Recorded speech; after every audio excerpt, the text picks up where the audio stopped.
In this case, we're gonna design a Crystal Ultra bar on 4 implants on the first lower bicuspid and second lower incisal position. As usual, we're gonna format our order form by entering client name, the patient name, and the technician name. We're gonna select our first bar position pillar, select acrylic, implant base, screw retained,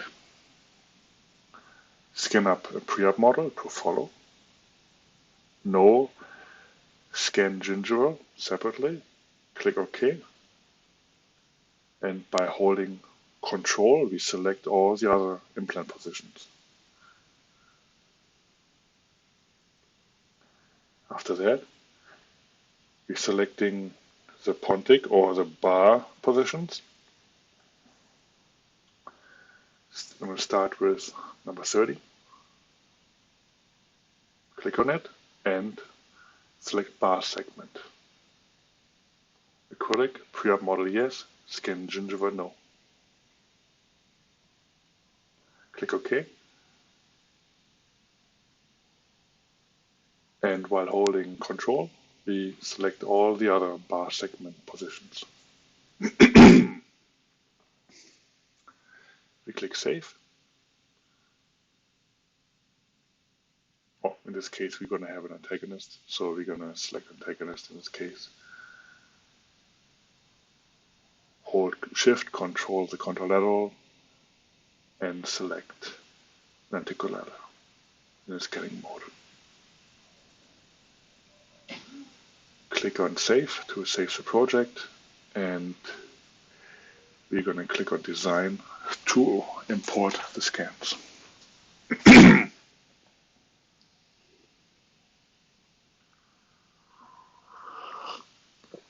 Here we import the preparation scan in the lower.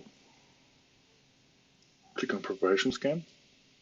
The scan marker scan is usually in the aux folder under Abutment arch. I'm going to import that, the scan markers. The pre-op scan is in the lower. And the antagonist is, in this case, in the upper folder. As soon as everything is positioned, we're going to bring the model in occlusal view, press next. Check if the pre-op scan is in the right position. In this case it is. Click next. We don't have an articulator right now. Click next. Now we're going to scan. We select the scan markers. In this case, we're going to use BHS ultra units. These are scan markers for BHS, ball head, screw. I'm going to use that. And we can use those for angulated screw channel. So we're going to select tie base with 3 angulated screw channels. As usual, click on the scan marker scan, click on best fit matching, and do this for every implant position. Best fit matching, click next, and click on the next implant position. They should align pretty easily.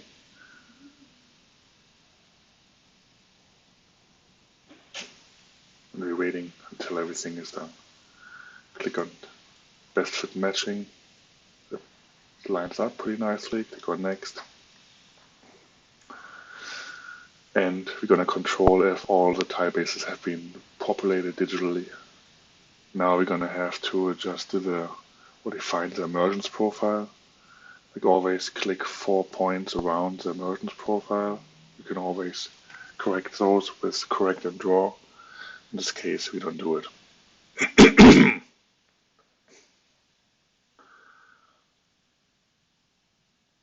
Same thing.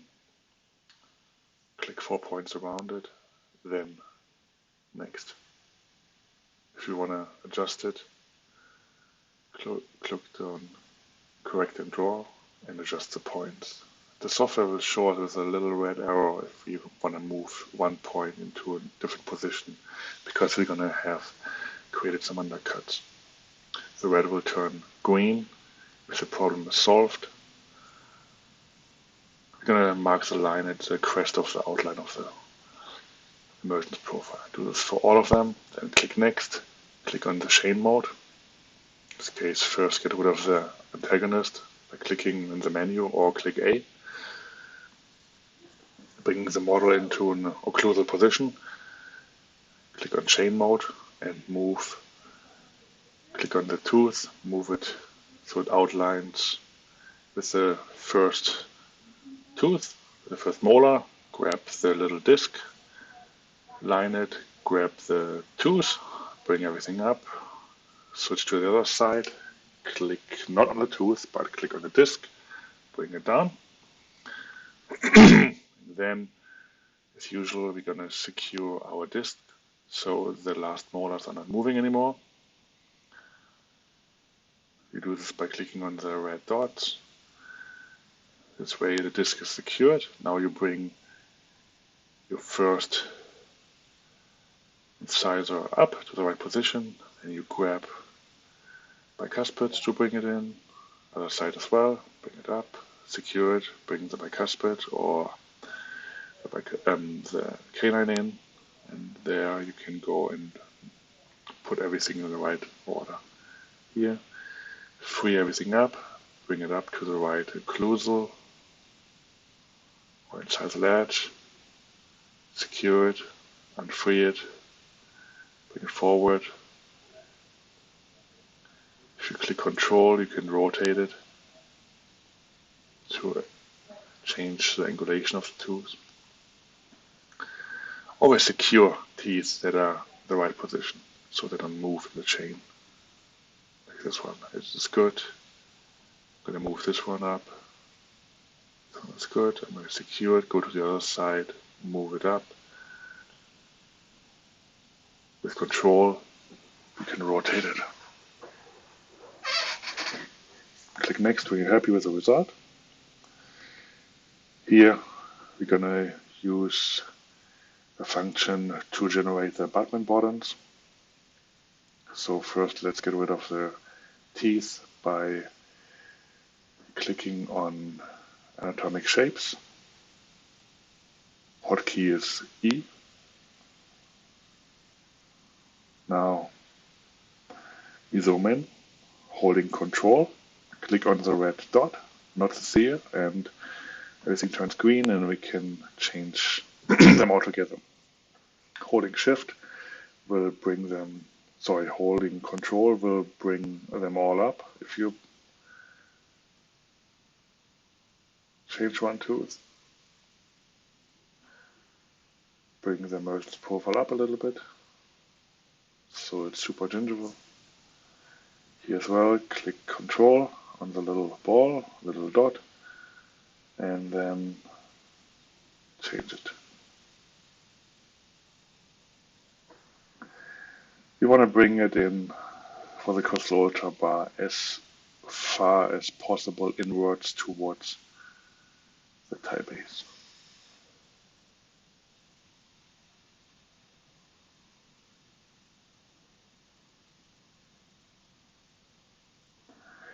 When everything is done, fine tune it, you can bring it a little bit down so it's equigingival or supergingival. And then you take a look at your screw channels. If you look at the screw channels, like I said, we selected that we can make them angulated. So you bring it in a occlusal view, the model. Right now they're at 0 degree. Bring up your pre-preparation scan and you can see this might come out of the incisal edge. So we go to Advanced, click on Clickable for angulated screw channels and click at the position where we want to have it. It's not advised to make a screw channel larger than 25 degree. So 17, 15 degree in this case is good. 21 is borderline but still works. So I guess this one is good. We want to avoid it. Then we go to the bar mode. First we're going to make the pillars a little bit smaller. Get rid of the screw channels, they're a little bit in the way. make the pillar smaller. Just press Control Shift to bring in all the pillars all the way in.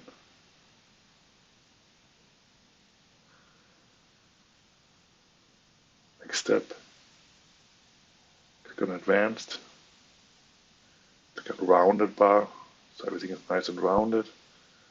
Bring in the preparation scan again, and bring the end of the bar about 2 millimeters away from the distal contact.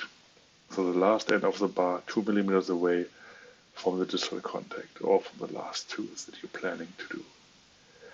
By hovering over a dot and pressing Escape, you can delete it.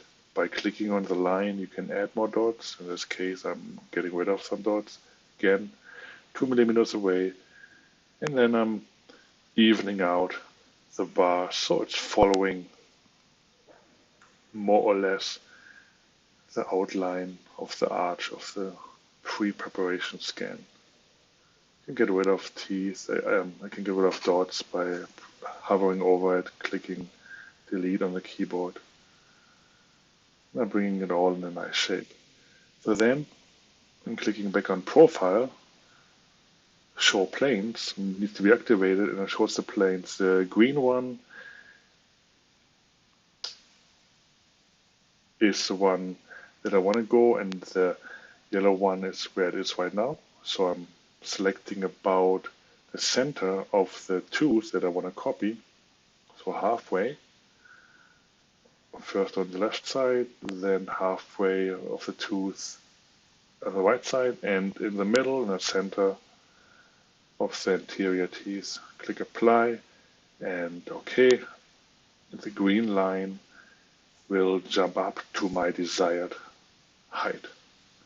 Then I click on one bar, double click while holding Shift and Control, and the bar will jump up to the green line where I defined my occlusal plane. Then I'm gonna hold Control, Shift, and bring the bar all the way down. Pull it down. Needs to be on crop. Crop needs to be activated so it's nice, and cutting it down at the tissue level. Then I'm holding Control and Shift, and I'm bringing out the bar to the incisal edge and the distal border and the lingual border of the teeth of the molar. Bringing it out. Bring it a little bit more out to cover the teeth. Make sure it's ending at the lingual side and ending at the facial side. Side I can bring it a little bit out. I don't press any keys here. I'm just bringing out the anterior portion.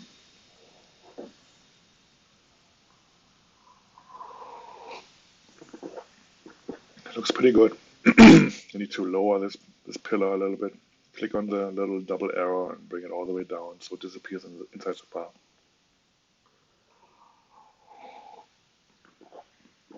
Get a bit of the pre-wrap. Grab one bar, don't press any keys on the keyboards. Bring it down so it gets a little bit slanted. I can all smooth this out later on. Bring it all the way down to make it slanted. Click Next, and it will merge everything.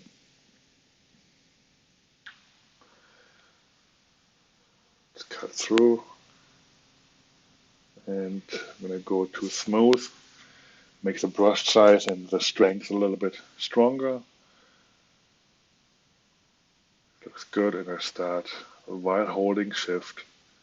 I'm starting to flatten the entire bar so it's going below the preparation scan. So I'm aiming about 2 millimeters distance from bar to pre-preparation scan. That's how much I'm smoothing it out. Smooth out the edges here. Make it nice and round so I can fit the bar. I can fit the Crystal Ultra later on better to the bar. Everything nice and round here. We need to get rid of this one. Nice and short. This looks good. Flat, smooth and everything.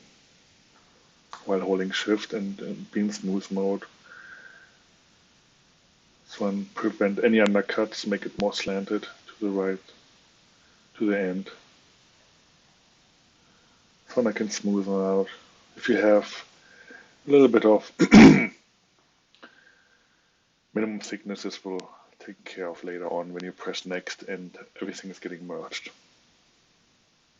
So now I have my bar design. I can export that and bring it to mill. I bring my model in. It's important to have bar and model visible. Right click on save, export scene to mesh. Make sure it's an STL. Under save as type, and I type in, this is my bar design with prep model. Press save, yes. Use coordinates. Get rid of my bar design. I put the screw channels in. Full visible. Model unvisible. Merged part unvisible. And save out the screw channels as an STL as screw channel.